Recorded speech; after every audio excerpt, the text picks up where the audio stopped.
43 Kecelakaan 6. Gu Qingqing tidak berani menelepon nomor pribadi Leng Xicheng, sehingga ia pun menelepon apartemennya. Namun, setelah menelepon sepanjang hari, tak ada yang kunjung mengangkat. Setelah beberapa kali menelepon lagi, baru akhirnya ada yang mengangkat. Gu Qingqing mendadak sangat gugup dan ia tidak tahu bagaimana caranya memulai percakapan. Ia berpikir untuk waktu yang lama dan saat ia baru saja hendak bicara, suara dari telepon itu membuatnya seketika membeku. Halo, terdengar suara yang sedikit malas dan sedikit bingung. Suara yang menjawab telepon itu terdengar seperti orang yang baru bangun tidur. Suara wanita itu adalah suara Chen Wenji, pikir Gu Qingqing. Anda siapa? Mengapa tidak bicara? Halo. Gu Qingqing segera menutup telepon. Namun, setelah panggilan terputus, ia malah membenci dirinya sendiri. Ini bukan hari pertamanya mengetahui soal hubungan Leng Xicheng dan Chen Wenji. Mengapa aku tidak bisa menahan diri? Batinnya. Zhang Ailing berkata dalam Love in a Fallen City, bahwa pernikahan adalah adaptasi jangka panjang. Namun, Gu Qingqing kemarin menghabiskan hari bersama Leng Xicheng bukan karena uang. Bukan karena biaya hidup sebulan sekali, atau karena Leng Xicheng membantu kakak Gu Qingqing menyelesaikan masalah. Bukankah hanya Chen Wenji yang menjawab teleponnya? Ada hubungan apa denganku? Gu Qingqing tetap saja bertanya-tanya.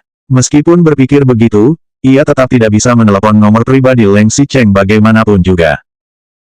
Di siang harinya, Ibu Gu Qingqing kembali menelepon dan menyampaikan kabar. Qingqing, pihak sana mengatakan bahwa mereka mau melihat uang itu sebelum besok malam.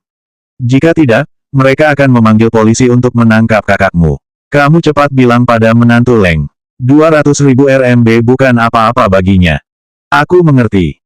Suasana hati Gu Qingqing mendadak semakin kacau. Ragu-ragu sebentar, ia kemudian menelepon Li Yuyu. Yuyu. Li Yuyu segera menjawab telepon itu. Namun, sambungan telepon terdengar agak berisik dan Gu Qingqing bisa mendengar teriakan sutradara. Tampaknya, Li Yuyu sedang bekerja. Qingqing, ada apa? Kami baru saja menyelesaikan adegan ini dan akan pergi ke studio untuk syuting berikutnya. Mendengar Li Yuyu begitu sibuk, Gu Qingqing jadi merasa malu untuk melanjutkan. Ia hanya bisa mendukung Li Yuyu. Kapan kamu selesai? Hari ini kami selesai agak cepat. Harusnya, jam 10 malam ini sudah selesai. Ada apa? Terjadi sesuatu padamu? Tidak, tidak apa-apa. Aku. Gu Qingqing jelas masih ragu-ragu karena meminjam uang bukanlah suatu hal baik yang bisa dibanggakan. Namun, Li Yuyu berkata santai, aku akan selesai setelah jam 10 malam ini. Jika kamu punya waktu, mengapa kita tidak pergi Star untuk minum? Kita juga sudah lama tak bertemu. Baiklah, kalau begitu, aku akan menunggu teleponmu. Setelah menutup telepon, Gu Qingqing menghela napas. Jika ia bisa meminjam uang, ia akan menunggu gajinya nanti dan pasti mengembalikan uang itu secepatnya. Namun, meskipun masalah uang sudah selesai, suasana hati Gu Qingqing masih terasa berat karena ia kembali terpikir soal telepon yang tadi dijawab Chen Wenji. Tanda pisah, tanda pisah, tanda pisah. Pukul 10 malam, Leng Xicheng sedang bersandar di sofa salah satu kamar mewah di Star. Ia bersandar dengan nyaman sambil melipat kaki panjangnya. Jemari putihnya memegang segelas whisky bercampur es batu. Ia memutar gelas itu perlahan hingga menimbulkan suara gemeretak es batu. Di seberang Leng Xicheng, seorang pria parubaya yang gemuk tersenyum cerah. Tuan Leng datang. Biar saya habiskan dulu. Sisi bibir Leng Xicheng sedikit terangkat. Ia mengangkat anggur secara simbolis, tetapi tidak menyesapnya. Sementara, di sisi lain sofa, Mo Dongyang menyeringai. Bos Du benar-benar memiliki reputasi. Tuan Xicheng, kami baru-baru ini menemukan wanita cantik lagi hingga sama sekali tidak bermain bersama saya dan Sangen. Dia juga tidak terpikir untuk datang membicarakan bisnis dengan Anda kali ini. Dia rela melepaskan wanita cantik kecilnya untuk datang ke sini. Di sebelah Mo Dongyang, Mu Sangen yang mengenakan kacamata berbingkai emas hanya mengangguk setuju. Bos Du terbahak-bahak. Tuan Mo dan Tuanmu memuji saya terlalu tinggi. Ia mengedipkan mata pada beberapa wanita cantik di sebelahnya.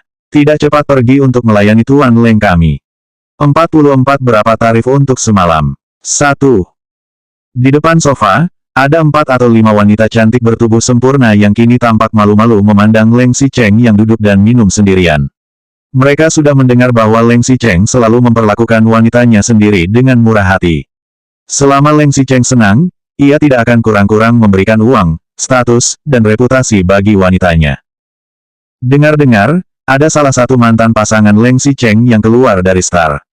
Meskipun pada akhirnya ia tidak melanggar kutukan, pergantian 3 bulan sekali, ia mengandalkan Leng Xicheng untuk memulai jalan sebagai MC pembawa acara. Mantan Leng Xicheng menjadi sangat populer dan kini memiliki karir yang lancar. Namun, mereka turut mendengar bahwa meskipun Leng Xicheng memperlakukan wanitanya sendiri dengan sangat baik, ia bahkan terlalu malas untuk melihat wanita lain. Suatu hari, ada seorang putri Star yang ingin merayunya. Sementara ia mabuk, wanita itu menanggalkan pakaiannya dan masuk ke ruang pribadinya. Akibatnya, ia mengabaikan wanita itu dan malah segera memanggil penjaga untuk masuk. Ia mendepak wanita itu, meski wanita itu masih telanjang. Sejak saat itu, tidak ada yang pernah melihat wanita itu lagi. Senyuman Leng Xicheng seperti candu. Ia menawarkan kesempatan sekaligus memberikan racun. Ketika ia mengangkat matanya, ia melihat seorang wanita beralis bengkok seperti bulan sabit yang tersenyum. Dengan santai, ia menunjuk sembarangan ke arah wanita itu dengan tangannya dan memanggil, "Kamu yang di sana."